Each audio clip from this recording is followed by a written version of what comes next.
황달 강의에 참석해 주셔서 감사합니다. 오늘 강의에서는 황달이라는 임상 징후를 중심으로 소화기내과와 간담도 질환에서 황달이 갖는 의미를 체계적으로 정리하도록 하겠습니다.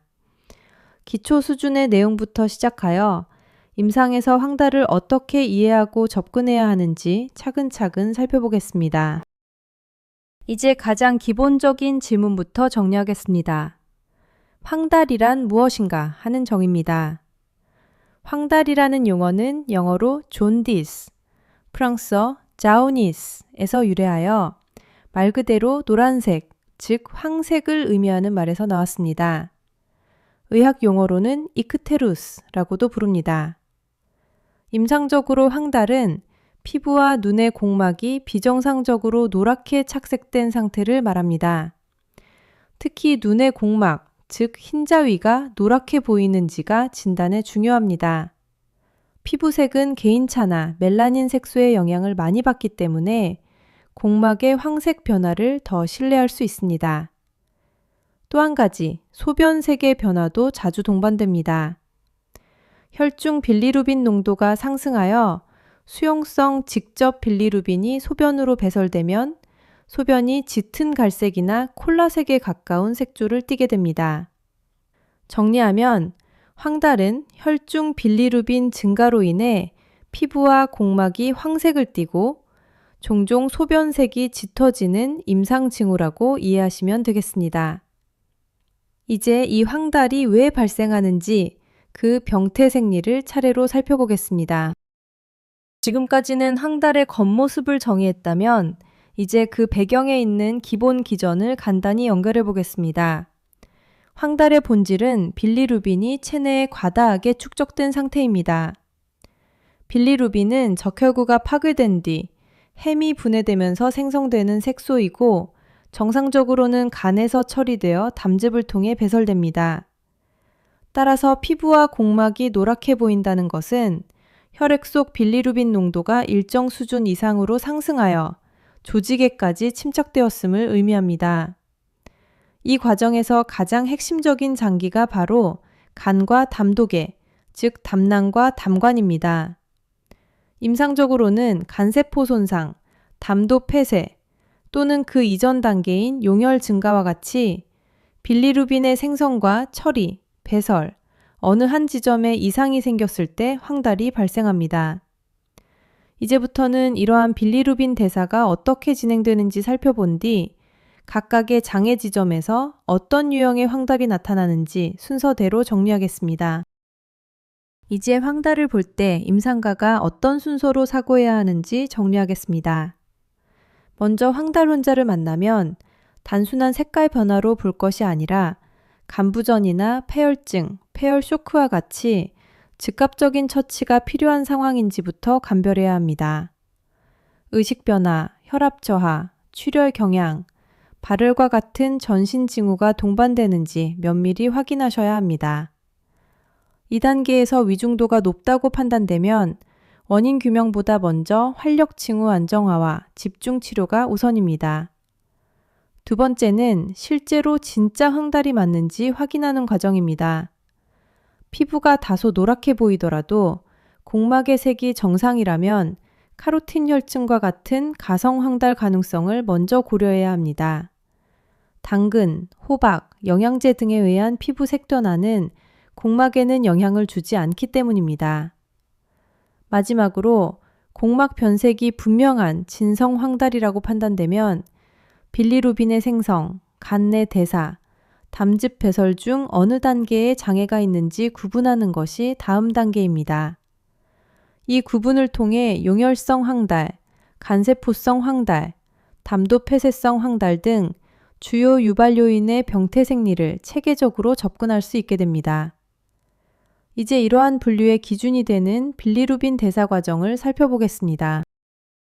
이제 황달의 원인을 구분하는 기준이 되는 빌리루빈 대사 과정을 간단히 구조화해서 보겠습니다. 임상에서 보는 황달 대부분은 이 경로의 어느 한 지점이 장애를 받았을 때 발생합니다. 따라서 빌리루빈이 어디에서 만들어지고 혈액에서 어떤 형태로 운반되며 간에 들어가 어떤 처리를 거쳐 담즙과 대변, 소변으로 배출되는지를 큰 흐름으로 이해하시는 것이 중요합니다. 이 흐름을 단계별로 정리해두면 실제 환자에서 간전성, 간성, 간우성 황달을 감별할 때 검사 결과를 논리적으로 해석하는 데 큰 도움이 됩니다. 이제 적혈구 파괴에서 시작되는 빌리루빈 생성 단계부터 차례로 살펴보겠습니다. 먼저 빌리루빈이 어디에서 출발하는 물질인지부터 정리하겠습니다. 빌리루빈은 햄 단백질이 분해될 때 최종적으로 생성되는 분해산물입니다. 햄은 철을 포함한 포르피린 고리 구조로 대표적으로 적혈구의 헤모글로빈 안에 존재합니다. 적혈구는 평균 수명이 약 4개월 정도이고 수명이 다한 적혈구는 주로 비장과 간, 골수의 대식세포에서 제거됩니다. 이때 헤모글로빈이 분해되면서 단백질 부분인 글로빈은 아미노산으로, 철은 다시 재사용되고 남는 햄 고리가 단계적으로 분해되어 빌리베르딘, 이어서 빌리루빈으로 전환됩니다. 이렇게 생성된 초기 빌리루빈은 지용성이며 물에 잘 녹지 않는 형태입니다. 우리가 흔히 간전성 또는 비포합 빌리루빈, 즉 간에서 포합되기 이전 단계의 빌리루빈이라고 부르는 것이 바로 이 형태입니다. 따라서 용혈이 증가하여 적혈구 파괴가 많아지면 햄의 분해가 증가하고 결과적으로 비포합 빌리루빈 생성이 증가하게 됩니다. 이 점이 용혈성 항달의 기초가 되므로 빌리루빈의 기원을 이해하는 것이 이후 병태생리 구분에 중요합니다. 다음으로는 이렇게 생성된 비포합 빌리루빈이 혈액 내에서 어떻게 운반되고 간세포 안으로 어떻게 들어가는지 살펴보겠습니다. 방금 빌리루빈의 기원이 햄이라는 점을 말씀드렸는데 그 흐름을 한 번 더 정리하겠습니다. 적혈구의 평균 수명은 약 120일입니다. 수명이 끝난 적혈구는 주로 비장에서 제거되며 이때 헤모글로빈이 분해됩니다. 헤모글로빈은 글로빈과 햄으로 나뉘고 글로빈은 아미노산으로 재활용됩니다. 햄은 다시 철 이온과 포르피린 고리로 나뉘는데 철은 체내에서 저장되거나 새로운 적혈구 합성에 사용됩니다. 포르피린 고리는 햄 옥시게네이스와 같은 효소에 의해 열리면서 일산화탄소와 빌리베르딘을 생성하고 빌리베르딘 환원 효소에 의해 빌리루빈으로 전환됩니다. 한 가지 기억하실 점은 빌리루빈은 적혈구뿐 아니라 미오글로빈, 시토크롬 같은 다른 햄 단백질의 분해에서도 일부 생성된다는 것입니다. 그러나 임상적으로는 적혈구 파괴가 빌리루빈 생성의 주요 원천이므로 용혈 여부를 항상 염두에 두고 보셔야 합니다. 이제 이렇게 생성된 비포합 빌리루빈이 혈중에서 어떤 형태로 존재하는지 살펴보겠습니다. 이제 생성된 비포합 빌리루빈이 혈액과 간을 거쳐 어떻게 처리되는지 과정을 정리하겠습니다. 비포합 빌리루빈은 지용성이기 때문에 단독으로는 혈장에 잘 녹지 않습니다. 그래서 혈중에서는 알부민과 결합한 형태, 즉 빌리루빈 알부민 복합체로 운반됩니다. 이 상태의 빌리루빈은 세포막을 잘 통과하지만 신장 사구체를 통과하지 못하므로 소변으로는 배설되지 않습니다. 혈류를 따라 간으로 도달한 비포합 빌리루빈은 간세포 표면에서 알부민과 분리된 뒤 세포 내로 능동적으로 흡수됩니다. 간세포 안에서는 UDP 글루크론산 전이 효소, 흔히 UDP 글루크로닐 트랜스퍼레이스라고 부르는 효소에 의해 글루크론산 두 분자와 결합하여 빌리루빈 디글루크로나이드가 됩니다. 이 포합 빌리루빈은 수용성이며 담세관 쪽으로 능동적으로 분비되어 담즙의 한 성분으로 포함됩니다. 따라서 간세포의 흡수, 포합, 담즙 분비 어느 단계에서 장애가 생겨도 혈중 직접 빌리루빈이 상승하게 됩니다. 이 부분이 간세포성 항달과 담도 폐쇄성 항달을 이해하는 핵심이 됩니다. 다음 단계에서는 이렇게 담즙으로 분비된 빌리루빈이 장관에서 어떻게 변환되고 대변과 소변으로 어떻게 배설되는지 살펴보겠습니다. 지금까지는 비포합 빌리루빈이 알부민과 결합해 간으로 운반되고 간세포 내에서 포합되어 담즙으로 배설된다는 큰 흐름을 보았습니다. 이제 이 과정을 한 번 더 체계적으로 정리하면서 어느 단계에서 문제가 생기면 어떤 유형의 황달이 나타나는지 연결해 보겠습니다. 먼저 혈액 쪽을 보겠습니다. 혈관 내 또는 혈관 외 용혈이 증가하면 햄 분해가 많아지고 비포합 빌리루빈이 과잉으로 생성됩니다. 이 비포합 빌리루빈은 혈장 알부민과 결합한 형태로 존재하다가 간의 동양혈관을 거치면서 간세포 표면으로 이동합니다. 간세포막을 통과한 뒤에는 라이간딘, 지단백 같은 세포 내 운반 단백질과 결합해 세포질을 통해 이동하고 이어서 UDP 글루크론산과 포합되어 수용성 포합 빌리루빈이 됩니다. 이 단계에서 효소 결핍이 있으면 길버트 증후군이나 크리글러 나자르 증후군처럼 비포합 빌리루빈이 상승하는 질환이 발생합니다. 포합된 빌리루빈은 담세관으로 분비되어 장으로 나간 뒤 세균에 의해 유로빌리노겐으로 환원됩니다. 유로빌리노겐의 일부는 다시 문맥을 통해 간으로 재흡수되고 극히 일부는 혈류를 통해 신장으로 가서 소변으로 배설됩니다. 따라서 소변 내 유로빌리노겐과 빌리루빈의 양을 보면 빌리루빈 대사의 어느 부분에 장애가 있는지 간접적으로 추정할 수 있습니다. 이제 이러한 대사 이상이 임상에서 어떻게 황달의 형태 차이로 나타나는지 살펴보겠습니다. 이제 빌리루빈이 몸 밖으로 어떻게 배설되는지 마지막 단계를 정리하겠습니다. 간세포에서 포합된 빌리루빈은 담세관으로 분비되어 담도계를 따라 소장, 주로 공장과 회장, 그리고 대장으로 내려갑니다. 장관 내에서는 세균의 효소 작용에 의해 빌리루빈이 유로빌리노겐으로 환원됩니다. 이 유로빌리노겐의 대부분, 대략 10분의 9 정도는 다시 산화되어 스테르코빌린 형태로 대변으로 배설되어 특유의 갈색을 형성합니다. 담도 폐쇄로 장내로 담즙이 들어가지 못하면 이 과정이 차단되어 대변색이 회백색, 이른바 백색변으로 변하게 됩니다. 나머지 약 10% 정도의 유로빌리노겐은 장 점막을 통해 재흡수되어 문맥을 통해 간으로 돌아옵니다. 이 중 극히 일부는 전신순환으로 넘어가 신장으로 도달하며 소량이 소변으로 배설됩니다. 따라서 소변의 유로빌리노겐이 완전히 소실된 경우에는 심한 담도 폐쇄를, 반대로 용혈이 증가한 경우에는 소변 유로빌리노겐이 증가할 수 있습니다. 또한 포합 빌리루빈 자체는 수용성이기 때문에 혈중 농도가 상승하면 신장을 통해 직접 소변으로 배출될 수 있어 소변이 짙은 갈색을 띠게 됩니다. 이와 같이 대변색과 소변 내 빌리루빈 및 유로빌리노겐의 변화는 빌리루빈 배설 경로의 어느 부분이 장애를 받았는지 추정하는 데 중요한 단서가 됩니다. 이제 이러한 대사와 배설 과정을 바탕으로 황달의 분류와 각 유형의 특징을 살펴보겠습니다. 지금까지 말씀드린 빌리루빈의 생성, 운반, 포합, 배설 과정을 한 번에 정리해 보겠습니다. 첫째, 수명이 다한 적혈구가 주로 비장과 간의 대식세포에서 파괴되면서 햄 단백질이 분해되고 빌리루빈이 생성됩니다. 둘째, 이 비포합 빌리루빈은 혈장에서 알부민과 결합한 채로 간으로 운반됩니다. 셋째, 간세포에 들어온 비포합 빌리루빈은 UDP 글루크론산 전이효소에 의해 글루크론산과 포합되어 수용성 포합 빌리루빈이 됩니다. 넷째, 포합 빌리루빈은 담세관으로 능동 분비되어 담즙의 일부로 장관 내로 배출됩니다.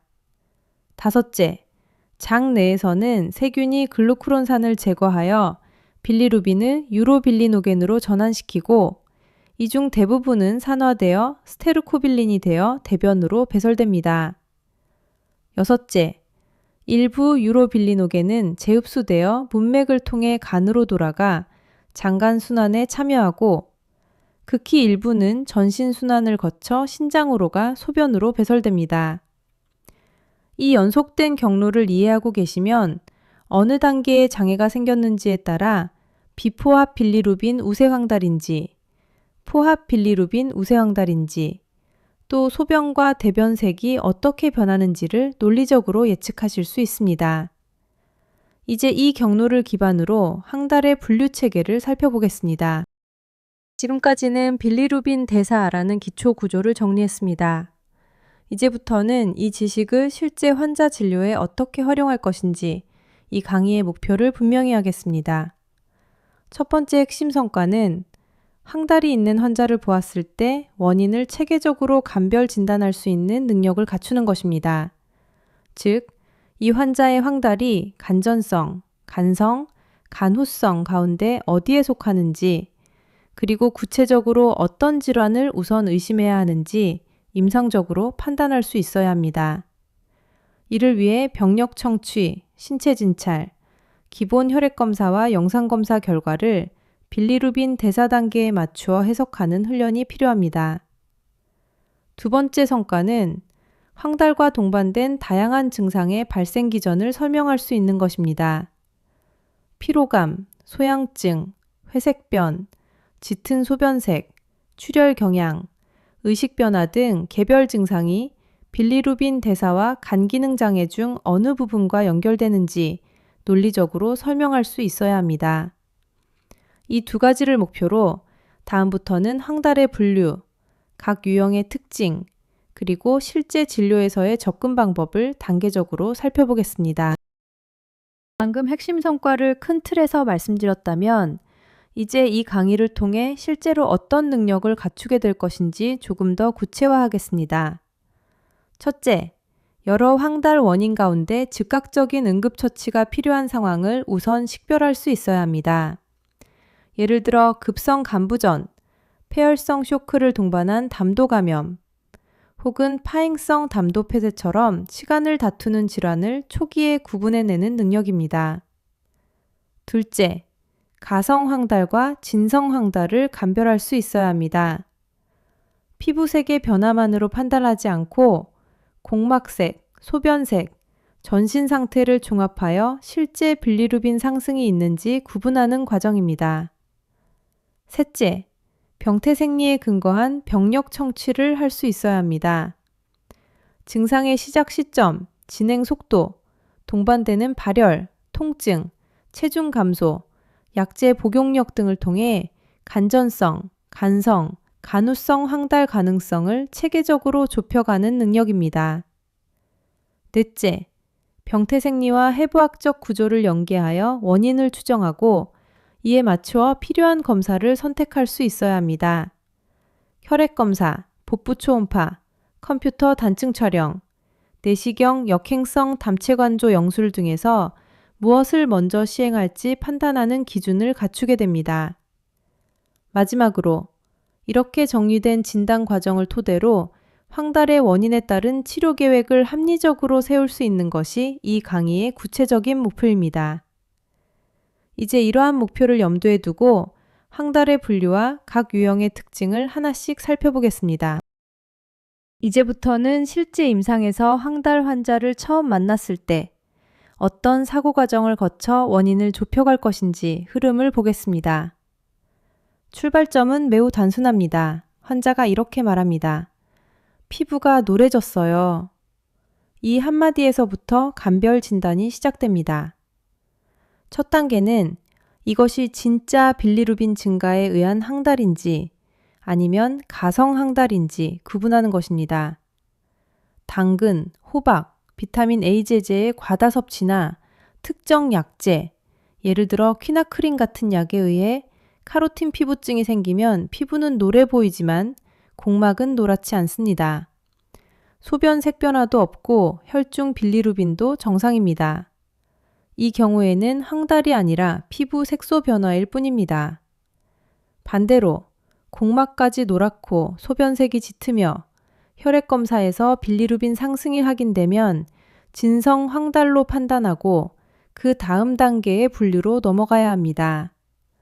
여기서부터는 용혈성 질환, 유전성 비포합 고빌리루빈 혈증, 급성 또는 만성 간질환, 담도 폐쇄성 질환 등 다양한 원인이 후보로 떠오르게 됩니다. 지금 보는 도식은 바로 그 이후의 세부 분류를 보여주는 것이고, 우리는 이 전체 구조를 바탕으로 각 범주에서 어떤 질환을 특히 고려해야 하는지 순서대로 살펴보겠습니다. 먼저 간전성 황달의 대표적인 원인인 용혈성 빈혈부터 보겠습니다. 용혈성 빈혈은 말 그대로 적혈구가 비정상적으로 많이 또는 빨리 파괴되어 발생하는 빈혈입니다. 이 용혈은 혈관 안에서 일어날 수도 있고 비장을 중심으로 한 혈관 밖, 즉 망상 내피계에서 일어날 수도 있습니다. 어느 쪽이든 결과는 동일합니다. 햄 단백질의 분해가 증가하여 비포합 빌리루빈 생성이 과도하게 늘어나는 것입니다. 임상적으로 용혈성 빈혈은 선천성과 후천성으로 크게 구분합니다. 선천성에는 유전성 구형 적혈구증, 지중해 빈혈, 효소 결핍 등이 있고, 후천성에는 자가면역 용혈성 빈혈, 약제 유발 용혈, 기계적 용혈 등이 포함됩니다. 증상은 다른 빈혈과 마찬가지로 피로감, 호흡곤란, 심계 항진이 기본이고, 여기에 황달과 비장 비대가 흔히 동반됩니다. 용혈이 오래 지속되면 빌리루빈 담석의 위험도 증가합니다. 치료는 원인에 따라 전적으로 달라집니다. 면역 기전이 원인이면 스테로이드나 면역 억제제를, 약제 유발이면 약제 중단을, 심한 선천성 질환이면 비장 절제나 조혈모 세포 이식을 고려합니다. 황달 자체는 결과일 뿐이므로 빌리루빈 수치만 보는 것이 아니라 용혈 여부를 항상 병행해서 평가해야 합니다. 다음으로는 용혈이 아닌 간 자체의 포합 능력 이상으로 발생하는 비포합 고빌리루빈 혈증을 살펴보겠습니다. 용혈성 빈혈을 조금 더 체계적으로 정리해 보겠습니다. 황달과 연관된 용혈성 질환을 분류할 때는 크게 두 가지 축을 사용하시면 이해가 쉽습니다. 첫 번째 축은 용혈이 적혈구 내부의 결함 때문인지 아니면 외부 요인 때문인지입니다. 내인성 결함에는 적혈구막 이상, 예를 들어 유전성 구형 적혈구증 또는 효소결핍, 지중해 빈혈과 겸상 적혈구병 같은 헤모글로빈 이상이 포함됩니다. 외인성 요인에는 항체에 의한 면역용혈, 미세혈관병 용혈, 감염, 약물, 독성물질, 인공판막 등 적혈구 밖에서 가해지는 손상이 포함됩니다. 두 번째 축은 용혈이 주로 혈관 내에서 일어나는지 아니면 비장 같은 망상 내피계에서 혈관 밖으로 일어나는지입니다. 혈관 내 용혈이 뚜렷할수록 혈색소녀, 혈중 헤모글로빈 상승, 하플로글로빈 감소가 뚜렷해지고 황달도 급격하게 진행하는 경우가 많습니다. 반면 혈관 외 용혈은 비장 비대와 간 비대가 두드러지며 만성적으로 진행하는 경우가 많습니다. 이 두 축을 조합하면 환자의 검사 소견과 임상 경과를 통해 용혈의 기전과 위치를 어느 정도 추정할 수 있고 그에 따라 추가 검사를 선택하고 치료 방향을 결정할 수 있습니다. 이제 용혈 외에 간세포의 포합 기능 자체가 떨어져 비포합 빌리루빈이 상승하는 상황을 살펴보겠습니다. 이번에는 간세포 자체의 유전적 이상으로 인해 빌리루빈 대사에 장애가 생기는 질환들을 보겠습니다. 간세포 안에서 비포합 빌리루빈이 포합 빌리루빈으로 전환되고 다시 담세관 쪽으로 분비되기까지 여러 단백질이 관여합니다. 혈장으로부터 빌리루빈을 받아들이는 운반 단백질, UDP 글루크로닐 트랜스퍼레이스 같은 포합 효소, 그리고 포합된 빌리루빈을 담세관으로 내보내는 이펄럭스 펌프, 즉 멀티드러그 레지스턴스 단백질 2와 같은 수송체가 각각 역할을 합니다. 이들 중 어느 한 부분에 선천적인 유전자 이상이 있으면 특정 형태의 고빌리루빈 혈증이 발생합니다. 예를 들어 UDP 글루크로닐 트랜스퍼레이스의 활성이 부분적으로 감소한 경우가 길버트 증후군이고 활성이 거의 없거나 매우 심하게 저하된 경우가 크리글러 나자르 증후군 1형과 2형입니다. 반대로 포압은 정상적으로 이루어지지만 담세관으로의 분비 과정에 이상이 있는 경우가 더빈 존슨 증후군이나 로터 증후군과 같은 질환입니다. 이 경우에는 주로 직접 빌리루빈이 상승합니다. 이러한 유전성 질환들은 비교적 드물지만 젊은 연령에서 반복적인 항달이 있을 때 중요한 간별 진단 대상이 됩니다. 이제 각각의 대표적인 유전성 고빌리루빈 혈증을 개별적으로 살펴보겠습니다. 이제 빌리루빈의 생성과 포합, 그리고 유전성 이상까지 간단히 보았으므로 배설 경로의 장애로 생기는 항달, 즉 폐쇄성 항달로 초점을 옮기겠습니다. 폐쇄성 항달은 간세포 안에서 포압까지는 정상적으로 이루어지지만 담세관에서 시작해 간의담도, 그리고 십이지장으로 이어지는 어느 구간이 막히거나 심하게 좁아져서 발생합니다. 따라서 혈액검사에서는 직접 빌리루빈이 우세하게 상승하고 담즙산 축적으로 인한 소양증, 회백색 대변, 짙은 갈색 소변이 특징적으로 나타납니다. 이후에는 담도계의 해부학적 구조를 기반으로 어떤 부위의 폐쇄가 어떤 원인에서 주로 발생하는지, 영상검사를 어떻게 선택할지 차례대로 정리하겠습니다. 지금까지는 폐쇄성 항달을 중심으로 말씀드렸지만 실제 임상에서는 빌리루빈 대사 어느 단계의 장애가 있는지에 따라 서로 다른 패턴이 나타납니다. 이 그림은 그 차이를 한 번에 비교해서 보여줍니다. 왼쪽은 용혈에 의한 과생산형, 즉 간전성 항달입니다. 비포압 빌리루빈 생산이 증가하므로 혈액에서는 주로 간접 빌리루빈이 상승하고 소변에는 빌리루빈이 거의 없지만 유로빌리노겐은 증가합니다. 담즙 배설과 장내 이동은 유지되기 때문에 대변색은 오히려 더 짙어질 수 있습니다. 오른쪽은 간세포의 흡수 또는 포합 또는 분비장애로 인한 간성 황달과 가족성 고빌리루빈 혈증을 개념적으로 나타낸 것입니다. 이 경우에는 직접과 간접 빌리루빈이 함께 상승하는 혼합형 패턴이 많고 간세포 손상이 동반되면 아스파르테이트 아미노 전달 효소, 알라닌 아미노 전달 효소도 함께 상승합니다. 소변에는 포압 빌리루빈이 배설되기 때문에 색이 짙어지고 유로빌리노겐은 상황에 따라 증가하거나 정상일 수 있습니다. 이러한 패턴을 머릿속에 두고 각 환자의 혈액검사와 소변, 대변 소견을 해석하는 것이 항달 간별 진단의 기본이 됩니다. 이제 폐쇄성 항달에서 특히 중요한 담독의 원인들을 구체적으로 살펴보겠습니다. 지금 보시는 그림은 담즙 흐름이 어느 위치에서 어느 정도로 막히느냐에 따라 임상 양상이 어떻게 달라지는지를 한눈에 정리한 것입니다. 먼저 좌측 상단은 간내 담즙 정체, 즉 간염이나 간경변에서 볼 수 있는 형태입니다. 간세포 손상과 함께 소염 내 담세관 수준에서 담즙 배설이 저하되므로 직접과 간접 빌리루빈이 모두 상승하고 소변에는 빌리루빈과 유로빌리노겐이 모두 어느 정도 검출될 수 있습니다. 대변색은 옅어지지만 완전히 백색이 되지는 않는 경우가 많습니다. 우측 상단은 간외 담관의 완전 폐쇄를 의미합니다. 총 담관 결석이나 악성 담도 폐쇄에서 보게 되는 형태로 포압 빌리루빈이 혈중으로 역류하여 소변 빌리루빈이 매우 증가하고 유로빌리노겐은 거의 검출되지 않습니다. 대변은 전형적인 회백색, 이른바 클레이 컬러를 보입니다. 좌측 하단은 주로 담세관이나 소담관 수준의 폐쇄, 우측 하단은 불완전 폐쇄 상황을 나타냅니다.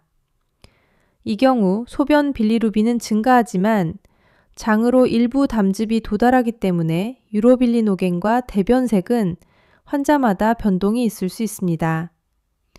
이처럼 담즙 흐름의 위치와 정도를 염두에 두고 소변과 대변, 그리고 혈액 검사를 함께 해석하면 영상 검사 전에 어느 정도 병변 위치를 추정할 수 있습니다.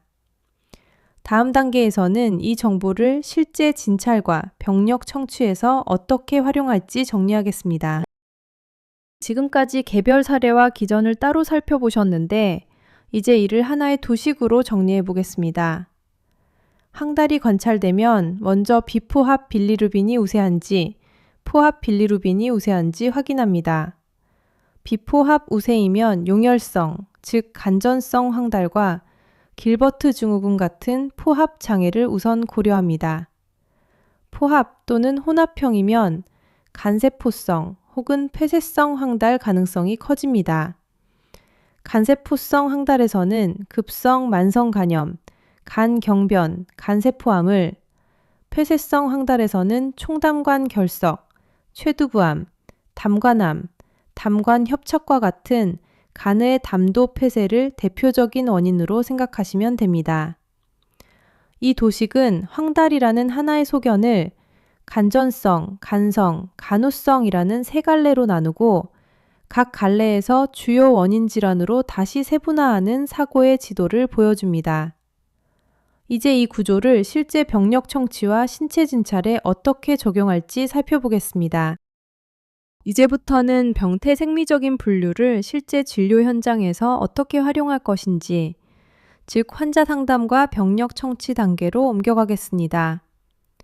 황달 환자 평가의 출발점은 언제나 상세한 문진입니다. 혈액검사나 영상검사를 보기 전에 질문만으로도 간전성, 간성, 간우성 황달 중 어느 쪽이 더 가능성이 높은지 상당 부분 좁힐 수 있습니다. 문진에서는 먼저 황달이 언제부터 시작되었는지, 갑자기 나타났는지, 서서히 진행했는지, 시간 경과를 정확히 확인하셔야 합니다.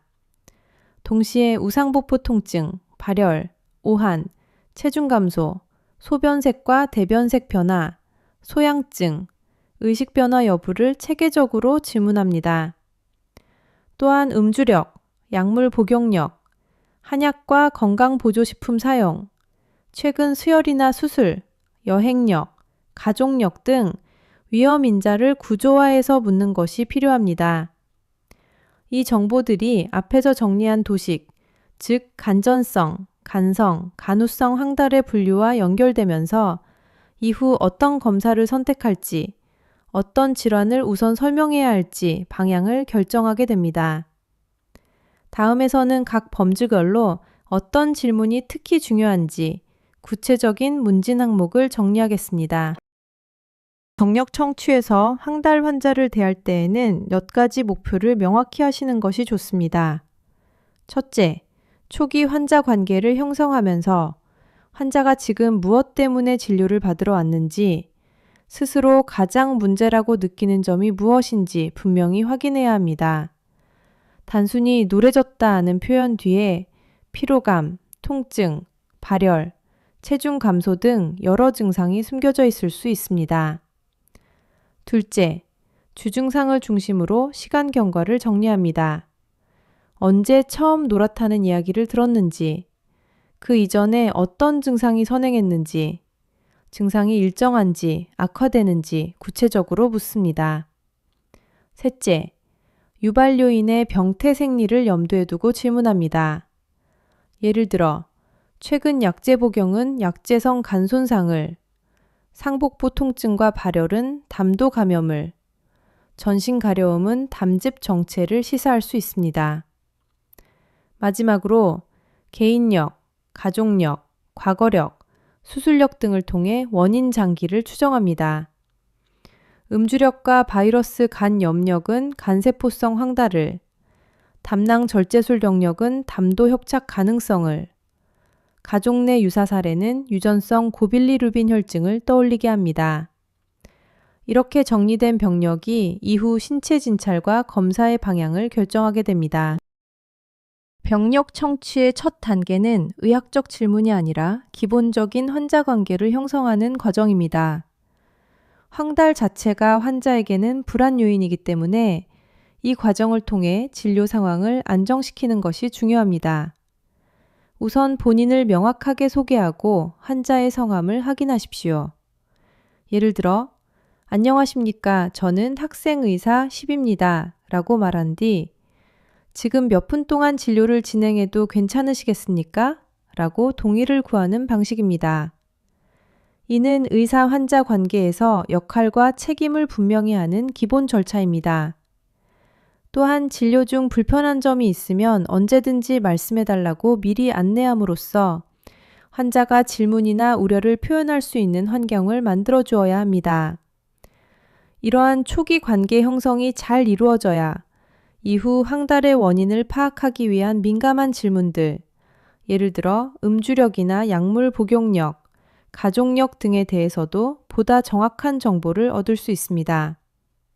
다음으로는 이렇게 형성된 관계를 바탕으로 환자가 진료를 찾게 된 핵심 이유를 어떻게 확인할지 살펴보겠습니다. 초기 인사와 자기소개가 끝났다면 이제 환자가 왜 오늘 병원을 찾게 되었는지 구체적으로 파악해야 합니다. 우선 개방형 질문으로 시작하십시오. 어디가 불편해서 오셨습니까? 라고 물어 환자가 스스로 가장 중요한 문제라고 생각하는 것을 말하도록 합니다. 황달 환자의 경우에도 실제로는 피부색 변화보다 복통, 발열, 가려움, 피로감 등을 먼저 호소할 수 있습니다. 환자가 한 가지 문제를 이야기한 뒤에는 다른 불편한 점은 없으십니까? 라고 추가로 확인하여 숨겨진 증상이 없는지 점검합니다. 이 과정에서 환자가 언급한 증상들을 머릿속에서 목록처럼 정리하시고 간전성, 간성, 간우성 황달 중 어느 범주와 더 관련이 있을지 계속 추론합니다. 그 다음에는 진료의 우선순위를 분명히 제시합니다. 예를 들어 말씀해 주신 여러 증상 중에서 지금은 먼저 피부가 노랗게 변한 부분에 대해 자세히 여쭤보겠습니다. 와 같이 설명하여 대화의 초점을 합의하는 것입니다. 이렇게 해야 이후 세부 병력 청취가 구조화되고 효율적으로 진행됩니다. 이제 황달 자체에 대한 구체적인 증상 양상을 어떻게 물을지 살펴보겠습니다. 이제 황달이라는 주 증상 자체를 구조화해서 확인하겠습니다. 먼저 개방형 질문으로 시작하십시오. 피부가 노래진 것에 대해 자세히 말씀해 주시겠습니까? 라고 여쭤서 환자가 인지한 변화와 그때 상황을 자유롭게 설명하도록 합니다. 다음 단계에서는 가성 황달을 배제하는 질문을 합니다.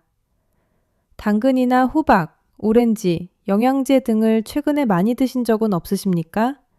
라고 묻고 이어서 눈 흰자위도 노랗게 보이셨습니까? 라고 확인합니다. 피부만 노랗고 공막은 정상이면 카로틴 피부증 가능성이 높습니다. 시간 경과도 중요합니다. 언제부터 피부나 눈이 노랗게 변했습니까? 갑자기 생겼습니까? 이전에도 비슷한 적이 있었습니까? 라고 질문하여 급성인지 만성, 재발성인지 구분합니다. 마지막으로 지금까지 들은 내용을 짧게 정리해 환자에게 되짚어줍니다. 짧게 정리해 환자에게 되짚어줍니다. 말씀을 들어보니 중주 전부터 눈과 피부가 함께 노래지기 시작했고 특별한 음식 변화는 없으셨군요. 와 같이 중간 요약을 제시하면 이후 추가 질문의 방향을 명확히 할 수 있습니다. 이제는 구체적인 질문을 통해 어떤 병태 생리가 황달을 유발했는지 추론하는 단계입니다. 먼저 소변색을 묻습니다. 소변색이 평소보다 짙어졌습니까? 혹은 콜라색처럼 보입니까? 라고 질문하면 결합 고빌리루빈 혈증 여부를 추정할 수 있습니다. 다음으로 과거 빈혈 병력과 가족력을 확인합니다. 전에 빈혈 진단을 받은 적이 있으십니까? 가족 중에 비슷한 증상이나 간질환을 가진 분이 계십니까? 라고 물어 빌리루빈 과다 생성이나 유전성 질환 가능성을 평가합니다. 이어 대변색과 소형증을 확인합니다. 대변 색깔은 어떠십니까? 회색이나 흰색처럼 변했습니까? 몸이 많이 가렵지는 않으십니까? 라고 질문하면 담도 폐쇄와 담즙 정체를 시사하는 단서를 얻을 수 있습니다. 마지막으로 지금까지 정보를 다시 한번 요약해 따라서 피부가 노래진 것은 현재로서는 피부 가능성이 가장 의심됩니다. 와 같이 중간 정리를 해주면 환자와 의사 모두 이후 검사와 설명의 방향을 공유할 수 있습니다. 다음 단계에서는 어떤 장기가 황달의 주 원인인지 추정하기 위한 질문들을 하게 됩니다. 우선 개방형으로 묻습니다. 피부가 노래지면서 함께 나타난 다른 증상은 없으셨습니까? 라고 여쭤보십시오. 복통, 발열, 체중 감소, 피로감 등 동반 증상이 어떤 장기 문제를 시사하는지 연결해 볼 수 있습니다. 가임기 여성이라면 임신 여부를 확인해야 합니다. 임신성 담즙 정체증이나 급성 임신성 지방간처럼 임신과 연관된 황달 원인이 있기 때문입니다. 또 과거 또는 현재의 B형, C형 간염 진단 여부, 관절통이나 근육통의 동반 여부를 묻고 현재 복용 중인 처방약과 일반약을 모두 확인하여 바이러스 감염, 약제성 간 손상 가능성을 평가합니다. 마지막으로 한약, 약초, 건강보조식품, 최근 여행력이나 단체 생활 여부를 질문함으로써 독성 감염이나 급성 A형 감염, 기생충 감염 등 특정 감염성 간질환의 가능성을 정리하실 수 있습니다. 이어서 간과 담독의 질환을 좀 더 구체적으로 시사하는 병력을 정리하겠습니다. 먼저 식습관과 감염 위험을 평가합니다. 최근에 생선회나 해산물, 민물고기를 날 것으로 두신 적이 있습니까? 라고 물어 A형 감염이나 기생충 감염 가능성을 확인합니다. 다음으로 음주력입니다. 술을 어느 정도, 얼마나 오래 드셨습니까? 라고 양과 기간을 수치로 구체화하여 알코올성 간질환과 간경변 위험을 추정합니다. 수혈 과거력은 B형, C형 간염의 위험인자이므로 반드시 확인해야 합니다.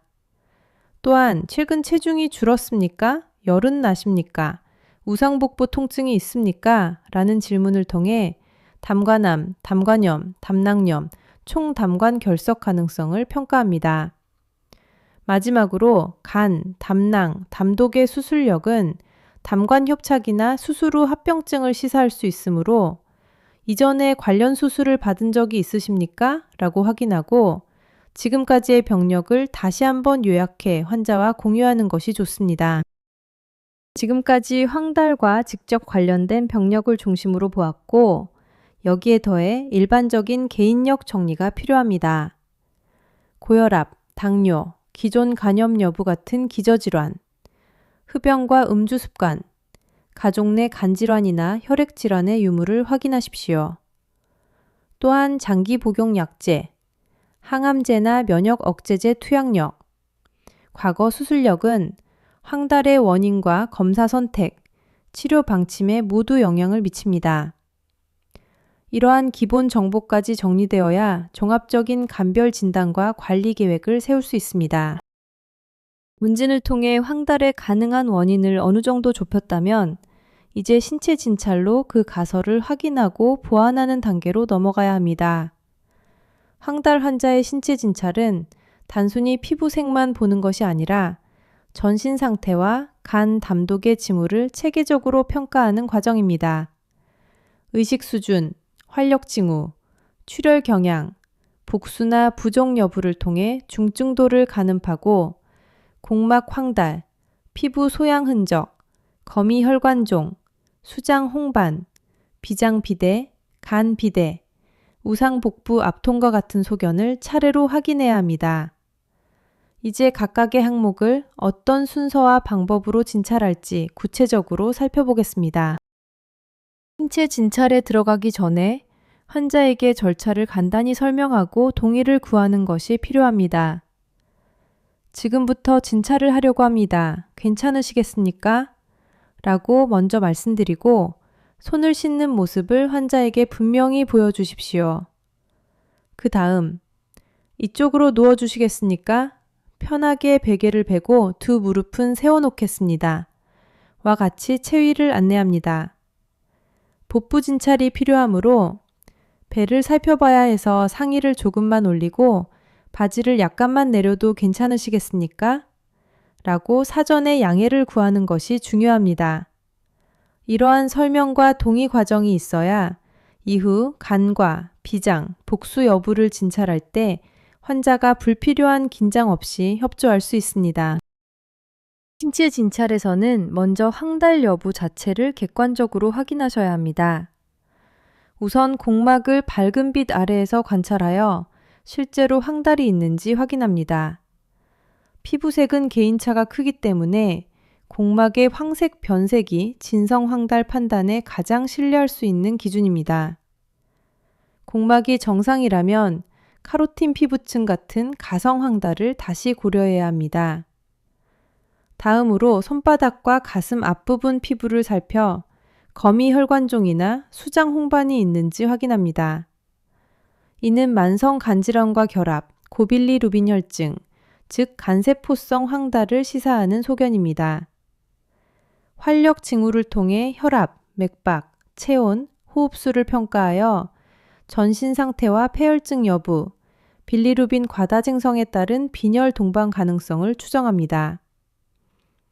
마지막으로 결막을 들춰보아 창백한지 확인하면 용혈성 빈혈이나 만성 출혈로 인한 빈혈이 동반되어 있는지 간접적으로 평가할 수 있습니다. 이러한 기본 소견을 바탕으로 이후 복부 진찰로 넘어가겠습니다. 이제 황달 환자에서 특히 중요한 복부 진찰로 넘어가겠습니다. 복부 진찰의 목표는 크게 세 가지입니다. 첫째, 간과 비장의 크기와 단단함, 압통 여부를 평가하여 용혈성 질환, 간염, 간경변 가능성을 가늠하는 것. 둘째, 우상복부 압통이나 반발통, 머피 징후를 통해 담낭염과 담관염, 총담관 결석을 시사하는 소견을 찾는 것.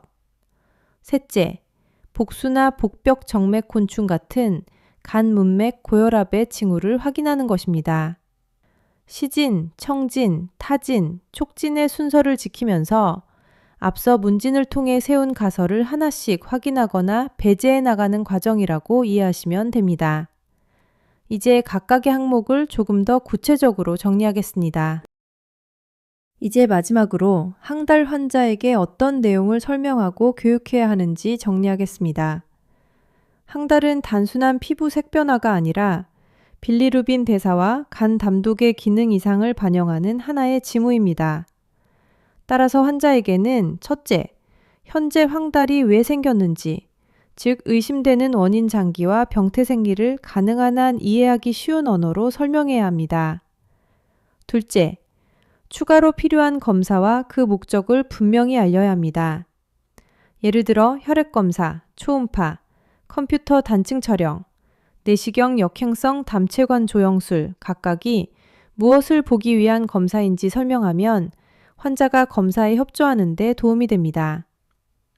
셋째, 원인에 따라 생활습관과 약물 복용에서 주의해야 할 점을 구체적으로 안내해야 합니다.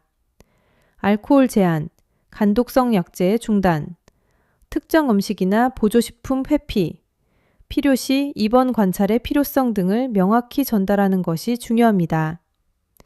이러한 환자 교육은 치료 계획의 일부로 보셔야 하며 황달의 경과 관찰과 재내원 시기, 응급 상황의 경고 증상까지 포함하여 체계적으로 설명하는 것이 바람직합니다.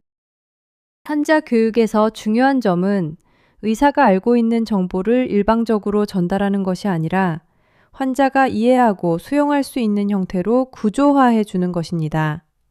먼저 질문으로 시작하십시오. 피부가 노란 이유에 대해 어떻게 생각해 보셨습니까? 무엇이 가장 걱정되십니까? 라고 물어 환자의 인식을 파악합니다.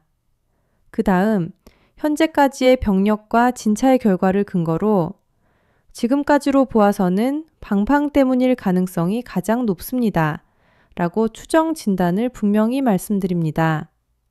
이어 이를 확인하기 위해 우선 방판 검사가 필요합니다. 라고 검사 목적을 설명하고 결과에 따라 어떤 치료가 필요할지 간단히 개요를 제시합니다. 예를 들어 담관 결석이 확인되면 내시경적 결석 제거술이 필요합니다. 간염이면 약물 중단과 입원 관찰이 필요합니다. 와 같이 구체적으로 말합니다. 마지막으로 검사나 치료를 위해 지금부터 방판을 준비하겠습니다. 라고 정리하여 환자가 다음 단계와 필요성을 명확히 이해하도록 하는 것이 좋습니다. 오늘 강의에서는 황달을 하나의 단순한 증상이 아니라 빌리루빈 대사 전 과정의 이상을 반영하는 임상징후로 바라보는 틀을 정리하였습니다. 빌리루빈의 생성, 간에서의 포압과 배설, 장관과 신장을 통한 배출 과정을 살펴보고 그 각 단계의 장애가 간전성, 간성, 간우성 황달로 어떻게 나타나는지 연결하였습니다. 또한 용혈성 빈혈과 유전성 고빌리루빈혈증, 간질환, 담도 폐쇄 등 주요 원인을 검토하면서 문진과 신체 진찰을 통해 간별 진단을 진행하는 실제적인 접근 방법을 정리하였습니다. 마지막으로 이러한 진단 과정을 환자에게 이해하기 쉬운 언어로 설명하고 교육하는 원칙까지 살펴보았습니다. 이 강의의 내용을 바탕으로 황달 환자를 만나셨을 때 보다 체계적이고 일관된 방식으로 평가하고 설명하실 수 있기를 바랍니다. 경청해 주셔서 감사합니다.